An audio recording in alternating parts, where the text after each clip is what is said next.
নমস্কার সবাইকে, নন্দিনী ডায়েরি থেকে নন্দিনী বলছি। আশা করছি সবাই ভালো আছেন। আরেকটি নতুন ব্লগ নিয়ে চলে এলাম। তো হালকা খাবার দাওয়া করে যে বেরিয়ে পড়লাম, কলিগের সাথে বেরোবো। তো ওনার বাসার দিকেই যাচ্ছি। ওনার বাসায় গিয়ে ওনাকে নিয়ে তারপরে একসাথে দুজনে বেরোবো। তো আমাদের সাথে আমাদের আরেকজন স্পেশাল বন্ধু যোগদান করবেন, তো বর্ষা আপা।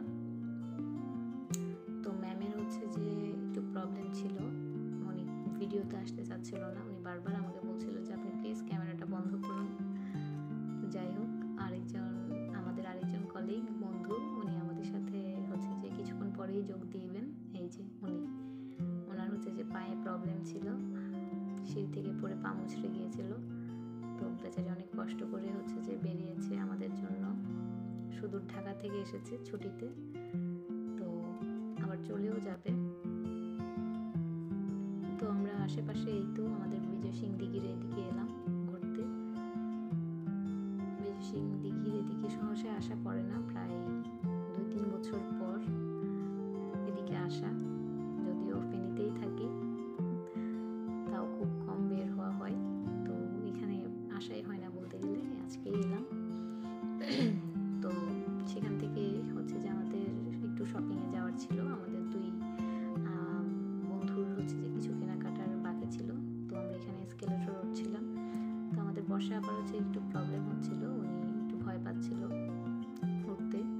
যদিও শুরুতে যে আমারও অনেক ভয় লাগতো, কিভাবে উঠতে হবে, পড়ে যাব কি না।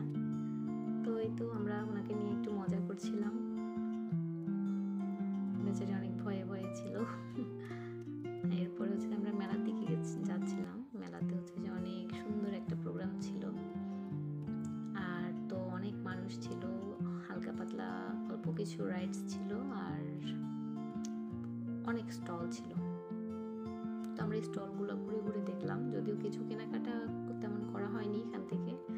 তো একটা বই দোকানে গিয়েছিলাম, ছোট্ট বই দোকান। সেখানে অনেক সুন্দর সুন্দর কার্ড ছিল। আর এই তো খাবারের দোকান। তো এখান থেকে খাবারের স্টলগুলোতে যে বিভিন্ন ধরনের আইটেম রাখা হয়েছে, আচার থেকে শুরু করে একদম মিষ্টি জাতীয় অনেক অনেক আইটেম ছিল সেখানে। তো এই যে আচারেরই আলাদা একটা স্টল ছিল। তো আমরা এগুলো ঘুরে ঘুরে দেখছিলাম। এই যে এখানে যে বিভিন্ন কসমেটিক্স আইটেম ছিল। অনেক সুন্দর সুন্দর জিনিস আছে এখানে, যদিও কিছু কেনাই হয়নি।